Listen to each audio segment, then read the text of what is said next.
তোমরা কতটা আল্লাহর প্রতি ইবাদত, আল্লাহর ইবাদত করছো তোমরা দেখো, নিজের জন্য দেখো আগামী দিনের জন্য কি পাঠাচ্ছ।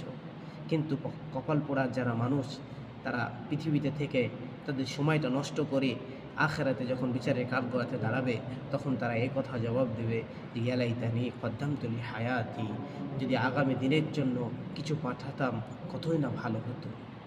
সম্মানিত দর্শকবিন্দু, আমি বলতে চাই, আপনার জীবনে যে জীবনটা অতীত চলে গেছে, অতীতের জীবনটা গিয়ে একটু ভাবনা চিন্তা করুন তো, যে আল্লাহ রাব্বুল আলামিন বিচারের কাঠগড়াতে আপনাকে দাঁড় করাবেন, সেই দিনের জন্য আপনি কি পাঠালেন একটু চিন্তা করুন।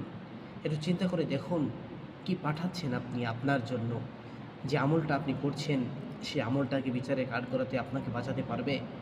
আপনি তো যে সলাত আদায় করছেন যেভাবে, ঠিকমতো হয়তো করছেন না। এই ইবাদত কি আপনাকে বিচারের কাঠগড়াতে